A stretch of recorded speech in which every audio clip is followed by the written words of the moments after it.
हमारे साथ में मौजूद हैं हिंदू जागरण मंच के जिला उपाध्यक्ष हरपाल सिंह गंगवार। हरपाल जी, जानना चाहूंगा, कल विवाद हुआ, विवाद में आपके ऊपर जानलेवा हमला हुआ, इस तरीका की सोशल मीडिया पे पोस्टें आ रही हैं, तो ये कहां तक ठीक है और मामला क्या है आखिर?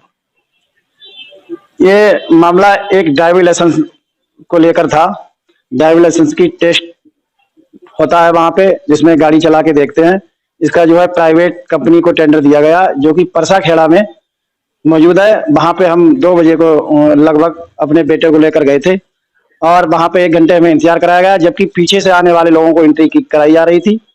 जब हमने उनसे पूछा भैया कि बार बार जो है पीछे वाले आगे जा रहे हैं, तो बोले वो ऐसा ही चलता है यहाँ पे।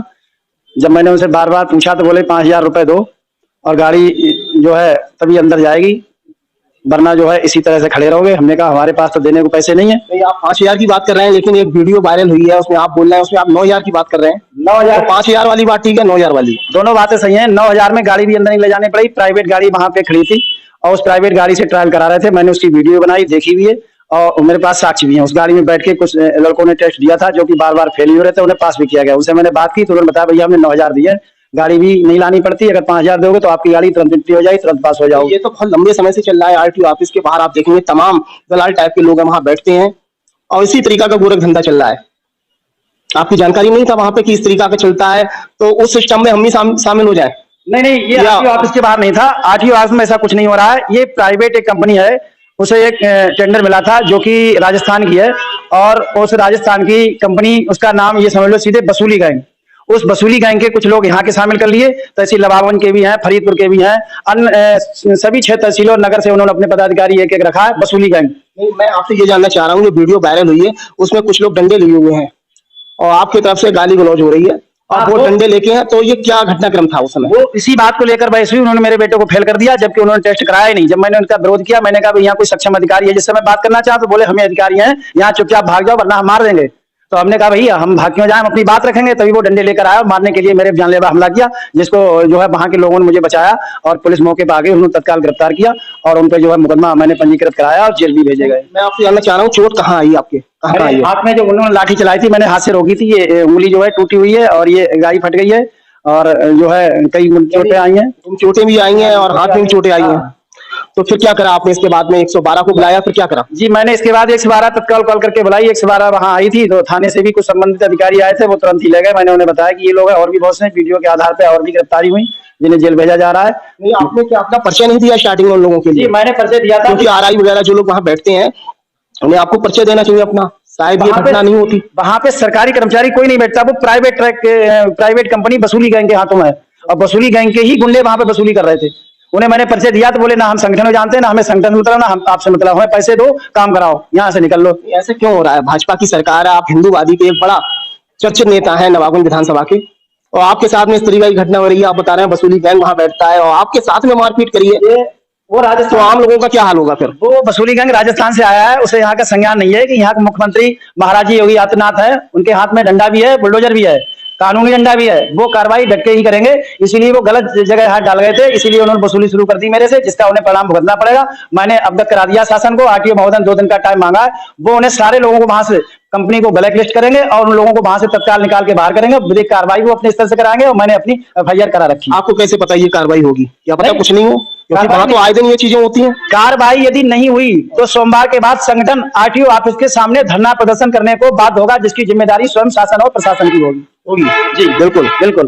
क्योंकि ये चीज ये है ना कि आपका जो स्वभाव है, नवाबगंज विधानसभा के लोग सभी बहुत परिचित है, बड़ा तेज तर्रार स्वभाव है, बहुत बेबाक तरीका से आप बोलते हैं, हमेशा गौ कसिया हिंदूवादी जो भी समस्याएं हैं उसको लेकर लगातार आप सक्रिय रहते हैं। तो बहुत आपके विरोधी भी हैं इस नवाबगंज विधानसभा में और बहुत से समर्थक हैं, तो जो आपके विरोधी हैं बड़ा खुश है, जश्न मना रहे हैं, जश्न मना हरपाल जी की आज पिटाई लग गई है, उनके हाथ पैर में सब जगह चोट लगी है। वक्त आएगा उसका भी जवाब देंगे उनके लिए, खुश होने की जरूरत नहीं है, अपनी तैयार रखें, तैयारी कर लें वो भी अपनी, क्योंकि वो विधर्मी मानसिकता से काम कर रहे हैं। जैसे कि आरटीओ ऑफिस से ट्रैक हुआ था, जो प्राइवेट वसूली गैंग था, वहां पे एक टोपी लगाए हुए विधर्मी गैंग का था, उसी की वजह से वहां झगड़ा है, वही वसूली कराता, जो राजस्थान से आया हुआ है, उसकी जांच की जा रही और कार्रवाई होगी उसमें।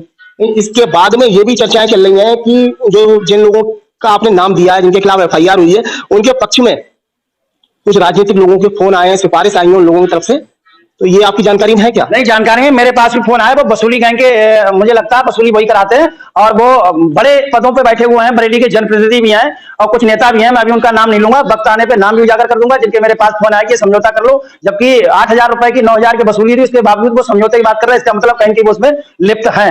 मैं इस मामले को भी माननीय मुख्यमंत्री जी को अवगत कराऊंगा। अभी मैं जो लोग नहीं, मैं ये पूछना चाह रहा हूँ, जो लोग फोन कर रहे हैं, जो राजनीतिक लोग हैं, जो आप बता रहे हैं जनप्रतिनिधि हैं, वो क्या भारतीय जनता पार्टी से या अन्य पार्टी से, इतना बता दें। वो उन्हें पार्टी का संरक्षण प्राप्त है, कुछ गलत लोग पार्टी में दूसरी पार्टियों से आके जो है वो गलत मानसिकता से कार्य कर रहे हैं। वर्तमान में कौन सी पार्टी में बोलो? वर्तमान में सब हमारी भारतीय जनता पार्टी में ही है और दूसरी पार्टियों से आए हुए लोग हैं जो गलत तरह से पार्टी के वो नेता हैं, सिफारिश कर रहे हैं, और जो हिंदू जागरण मंच के जो नेता हैं उनके साथ में पिटाई हुई, उनके साथ में हमला हुआ, जानलेवा हमला, उसके बाद में सिफारिशें हो रही है।